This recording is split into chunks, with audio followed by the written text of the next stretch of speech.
Hello friends, मेरे digital classes में आप लोग का बहुत बहुत फिर से नए सेशन में स्वागत करता हूं। और हम डेली बेस पे राष्ट्रीय अंतर्राष्ट्रीय करंट अफेयर्स करते हैं, नेशनल इंटरनेशनल। और आज है, ठीक है, 6 जनवरी से जितने भी करंट अफेयर्स के क्वेश्चन बनेंगे यहाँ से हम कवर करेंगे। कोई भी एग्जाम के, चाहे आप यूपीएससी की तैयारी कर रहे हैं, चाहे स्टेट में कोई PCS, ASI, police constable, Vyapam, ठीक है, शिक्षक में भर्ती, कोई भी सिविल सर्विस के एग्ज़ाम हो, सभी एग्ज़ाम के लिए इंपॉर्टेंट होते हैं सेशन। पीडीएफ आपको कहाँ मिलेगा? पीडीएफ आपको टेलीग्राम में मिलेगा, तो वहाँ पे आप डाउनलोड करके भी आप रिवाइज कर सकते हैं। ठीक है, सारे अपडेट टेलीग्राम में कर देता हूँ। मिनिमम यहाँ से 12 से 15 क्वेश्चन आपसे पूछे जाते हैं, तो आप जो है डेली बेस पे आप जो है पढ़ सकते हैं। बहुत ही इंटरेस्टिंग सब्जेक्ट होता है करंट अफेयर्स। बाकी चलिए स्टार्ट करते हैं सेशन को आज का। हाल ही में राष्ट्रीय पक्षी दिवस कब मनाया गया है? ठीक है, इसको हम हर साल 5 जनवरी को, ठीक है, तो ये राष्ट्रीय स्तर पे जो है पक्षी दिवस 5 जनवरी को हम मनाते हैं। और इसको क्यों मनाया जाता है? तो ये जो है, ये 5 जनवरी को राष्ट्रीय पक्षी दिवस, पक्षियों के बारे में जागरूकता बढ़ाई जा सके, जिन्हें आर्थिक लाभ या आनंद के लिए जो जो लोग यहाँ पे जो है पक्षी को कैद करके रखते हैं, ठीक है, जो अवैध रूप से जो है व्यापार वगैरह करते हैं, और उनके जो यहाँ पे जो है न तो इस तरह का व्यापार वगैरह करते हैं, ठीक है, इसी के लिए लोगों को जो है इसका जागरूक करने के उद्देश्य से इसको जो है नेशनल बर्ड डे, हर साल जो नेशनल बर्ड डे है जो 5 जनवरी को उसको मनाते हैं। ठीक है, तो इसको आपको याद रखना है। अगला क्वेश्चन देखते हैं। हाल ही में यूएस हाउस ऑफ रिप्रेजेंटेटिव के जो स्पीकर कौन बने हैं? तो माइक जॉनसन। ठीक है, तो अमेरिका के जो व्हाइट हाउस के जो रिप्रेजेंटेटिव जो स्पीकर कौन बने हैं? तो आपका माइक जॉनसन, इनको जो है बनाया गया है। तो ये जहाँ पे जो हाउस ऑफ रिप्रेजेंटेटिव, यहाँ के जो संसद है, ठीक है, व्हाइट हाउस, जो यहाँ के संसद को यहाँ पे व्हाइट हाउस बोला जाता है। तो अमेरिका के संसद के जो है जो निचले सदन, जो व्हाइट हाउस ऑफ जो रिप्रेजेंटेटिव जो है, यहाँ पे रिपब्लिकन जो सांसद माइक जॉनसन को यहाँ पे जो है फिर से इनको जो है स्पीकर इनको चुना गया है। ठीक है, और 47वें क्रम के जो है डोनाल्ड ट्रम्प यहाँ के राष्ट्रपति के बनाया गया है। सेकेंड टाइम है जो इनको यहाँ के राष्ट्रपति बनाया गया है। ठीक है, अमेरिका जिसकी राजधानी वाशिंगटन डी से, जिसको आपको याद रखना है। थर्ड क्वेश्चन देखते हैं। हाल में कौन 2023 में दुनिया का जो है छठा सबसे बड़ा कपड़ा और परिधान निर्यातक देश बना है? तो ये हमारा भारत का जो करेक्ट आंसर हो जाएगा भारत। ठीक है, ये डाटा 2023 का यहाँ पे लिया गया है। तो भारत सरकार के अनुसार भारत जो है 2023 में दुनिया का कपड़े के मामले में और परिधान का जो छठा सबसे बड़ा निर्यातक ये जो है देश बन के उभर गया है। ठीक है, मतलब कहने का मतलब ये है 2023 में दुनिया के जो है कपड़ा और परिधान बाजार में देश का हिस्सेदारी लगभग 3.9% थी। ठीक है, अब चीन दुनिया में कपड़ा और परिधान का सबसे बड़ा निर्यातक देश आपका जो है बना हुआ था। अभी ये इसके बाद जो है मतलब जो है भारत भी इसमें जो है यहाँ पे पीसी रेस में भारत भी जो है यहाँ पे आगे निकल रहा है। और इसी तरह भारत का जो रैंक है दुनिया का छठा सबसे बड़ा कपड़ा और परिधान जो देश यहाँ पे जो है बन गया है। तो इसको आपको याद रखना है। भारत अब कहने का मतलब ये जो है, क्योंकि 2047 तक जो है विकसित जो है राष्ट्र बनाना है, तो इस मामले में जो है ये जो है छठा क्रम का जो है निर्यातक बनकर जो है उभर रहा है कपड़ा और परिधान बाजार में। ठीक है, तो इसको आपको याद रखना है। अगला क्वेश्चन देखते हैं, चौथा क्वेश्चन है। हाल ही में द्वीप विकास एजेंसी, जिसको आइसलैंड डेवलपमेंट एजेंसी आइडिया बोलते हैं, कि 7वीं बैठक की अध्यक्षता किन्होंने की है? तो हमारे जो गृह मंत्री अमित शाह, इन्होंने हाल ही में जो है 3 जनवरी 2025 को दिल्ली में यह द्वीप विकास एजेंसी की 7वीं बैठक की जो है अध्यक्षता इन्होंने की। और इसका मेन उद्देश्य यही है, ठीक है, जिसके तहत इस बैठक में अंडमान निकोबार, लक्षद्वीप, ये जो है जितने भी जो द्वीप हैं, ये जो है जैसे मालदीव, यहाँ के जो है लोग घूमने जाते हैं, खास करके सेलिब्रिटी लोग। इसी तरह मतलब दूसरे देश को ना सपोर्ट करके भारत में सब कुछ यहाँ पे डेवलप किया जाए पर्यटन को, ताकि हमारी इकोनॉमी अच्छी हो जाएगा, रोजगार भी होगा। इसी उद्देश्य है जो यहाँ पे अंडमान निकोबार, लक्षद्वीप, इसको जो है सर्वांगीण विकास किया जा रहा है, रोजगार होगा। ठीक है, संसाधनों को बाजार तक यहाँ पे जो है पहुँच बढ़ाई जा रही है, जिसमें सड़कों को, कनेक्टिविटी को बढ़ावा दिया जाए, बेहतर तरीके से जोड़ा जाए। इसीलिए ये जो बैठक को यहाँ पे किया जा रहा है। ठीक है जी, मिसी इसको जो है एक तरह का पर्यटन को डेवलप किया जा रहा है। सही भी बात है, मतलब दूसरे देश घूमने के बजाय हमारे खुद के भारत को ही घूमना चाहिए, क्योंकि हमारे अर्थव्यवस्था, जो पैसे हम बाहर इन्वेस्ट करेंगे वो पैसा हमारे भारत में लगेगा। ये जो है बहुत कम लोग सोचते हैं। ठीक है, इसी तरह ये जो है ये जो इस तरह का जो बैठक है। पांचवा क्वेश्चन देखते हैं। पांचवा क्वेश्चन, हाल ही में कौन सी बैंक हर घर लखपति योजना लॉन्च करेगी? तो SBI, State Bank of India हाल ही में जो है हर घर जो है लखपति योजना जो है लॉन्च कर रही है, तो इसको आपको याद रखना है। तो हर घर लखपति योजना खास करके जो है ये योजना आपका, इसको वित्त मंत्रालय के द्वारा जो है जारी किया इस स्कीम, और इस योजना के माध्यम से, ठीक है, जो SBI के द्वारा इसको लॉन्च किया गया है, हर घर लखपति नाम से शुरू की जा रही है। ये जो है ये आवर्ती जमा योजना है, जिसमें ग्राहक किसी भी खास लक्ष्य के हिसाब से 1 लाख रुपये जैसे मल्टीपल राशि 2 लाख, 3 लाख, 4 लाख इसमें जो है जमा करा सकते हैं। इसके अलावा साथ ही साथ 80 वर्ष का आयु के जो बुजुर्ग ग्राहकों के लिए जो है सावधि जमा स्कीम स्टार्ट किया जाए। और इस अगर आप ऐसा है जो स्कीम अगर फ़ायदा लेते हैं तो आपको 3 साल के लिए इसको जो है फिक्स कराना पड़ेगा, और इसके लिए 6.7% आपको जो है SBI इंटरेस्ट रेट देगी। अगर बुजुर्ग हैं तो उनको जो है 7.25% इनको ब्याज दिया जाएगा, ठीक है। तो ये SBI के द्वारा लॉन्च किया गया है। चलिए SBI के बारे में SBI के बारे में सभी जानते हैं, जिसको हम स्टेट बैंक ऑफ इंडिया के नाम से जानते हैं, ठीक है। गवर्नमेंट सेक्टर की जो है बैंक है। इसका हेडक्वार्टर कहाँ पे है? तो डबल एम मतलब ये आपका मुंबई महाराष्ट्र में इसका हेडक्वार्टर है। इसकी स्थापना अक्सर पूछा जाता है, तो 1955 में इसकी स्थापना किया गया था, ठीक है जी। और हेडक्वार्टर तो बता दिया हूँ, मुंबई महाराष्ट्र में इसका हेडक्वार्टर है। आपसे इसमें और पूछा जा सकता है अभी इसके जो है चेयरमैन कौन है? तो आपका जो है जो शेट्टी जी, छल्ला श्रीवानासुलु शेट्टी करके हैं, अभी चेयरमैन है, तो इसको आपको याद रखना है, ठीक है जी। अगला क्वेश्चन देखते हैं। हाल ही में किस राज्य सरकार ने सावित्रीबाई फुले की जयंती को महिला शिक्षा दिवस के रूप में जो है मनाया गया है? तो आपका तेलंगाना सरकार। तो इसका जो आंसर हो जाएगा तेलंगाना सरकार, ठीक है। तो याद रखिएगा तेलंगाना सरकार द्वारा महिला शिक्षक दिवस के रूप में जो मनाया गया है। इस दिन जो प्रतिष्ठित जो सावित्रीबाई फुले, ठीक है, इनको सभी जानते होंगे, ये बहुत जाने माने हस्ती हैं, ठीक है। इनके याद में मनाया गया। मुख्यमंत्री जो रेवानाथ रेड्डी जो तेलंगाना के मुख्यमंत्री, यहाँ की राजधानी हैदराबाद, ठीक है। इन्होंने जो भारत में जो महिला शिक्षा को आगे बढ़ाने के लिए बहुत सारे इन्होंने जो है सावित्रीबाई जो फुले हैं, इन्होंने इनका महत्वपूर्ण भूमिका और योगदान दिया है।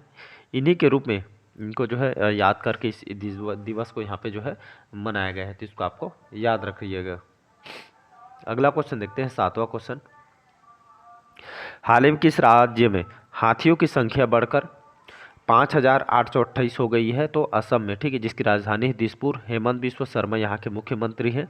तो हाथियों की जो संख्या बढ़कर 5,828 हो गई है, ये असम की बात कर रही है, ठीक है। और इसकी जानकारी यहाँ के जो मुख्यमंत्री हैं हेमंत बिस्वा शर्मा के द्वारा बताया गया है।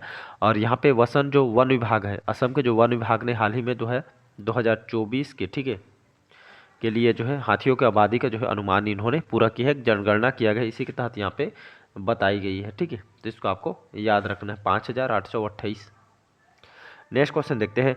हाल ही में डॉक्टर राजगोपाल जो चिदम्बरम का निधन हुए कौन थे? ये परमाणु वैज्ञानिक थे।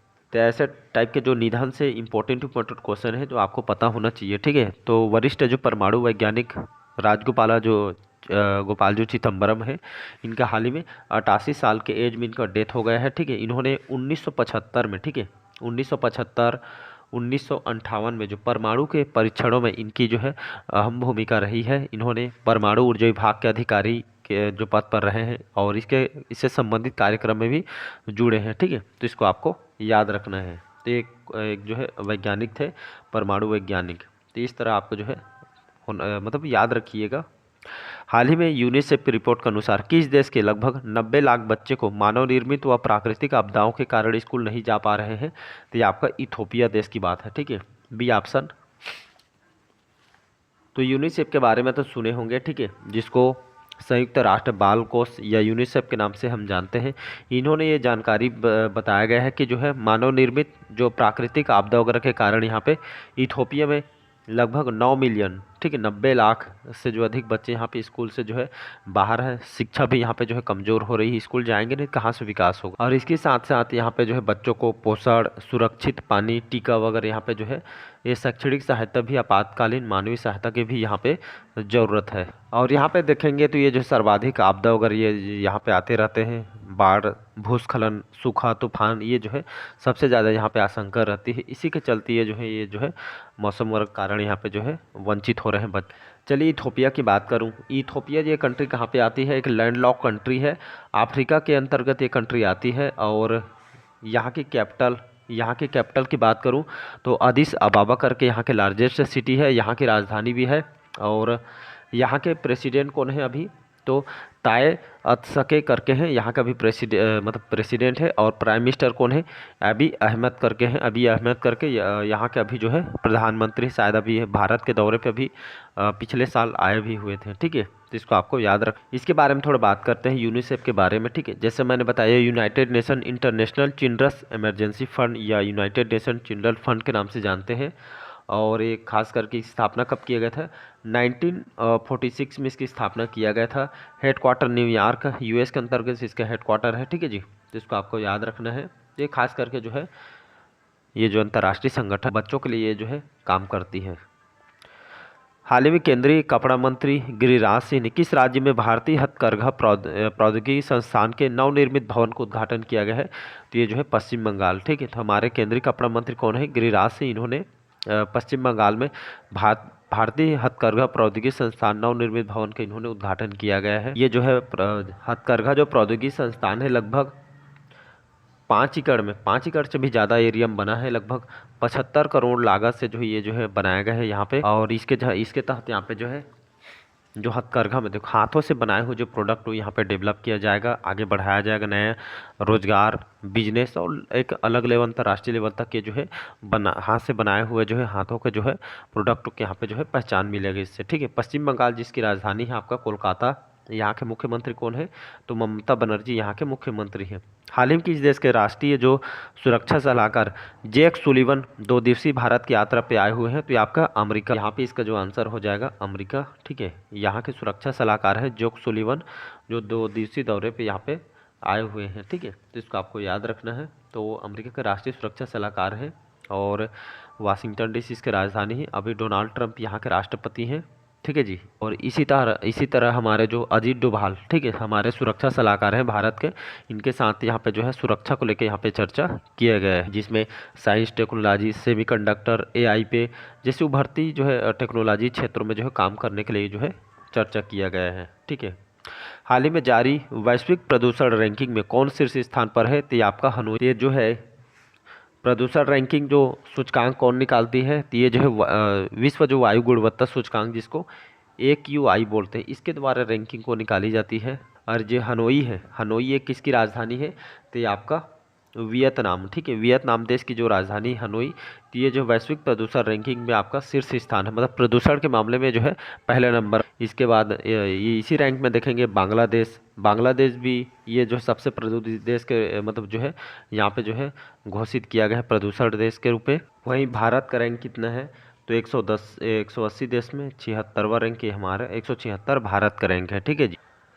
हाल ही में बंदी विनिमय प्रक्रिया के तहत भारत ने किस देश के 90 मछुआरों को रिहा किया है? तो ये आपका बांग्लादेश। कहने का मतलब ये है बांग्लादेश में, ठीक है। ये 1 मिनट, तो यहाँ पे इसका आंसर हो जाएगा भारत, ठीक है। तो बंदी विनिमय प्रक्रिया के तहत भारत ने लगभग किस देश के 90 से 95 मछुआरों को रिहा किया है? बांग्लादेश। मतलब बहुत सारे जो है जो बांग्लादेश हमारा पड़ोसी कंट्री, तो समुद्र को लेकर यहाँ पे जो है ये जो है मतलब बंटवारा रहता है कि मतलब इस देश के बीच आपको जो है मतलब मछली पकड़ने के लिए यहाँ पे घुस जाते हैं लालच के चक्कर में।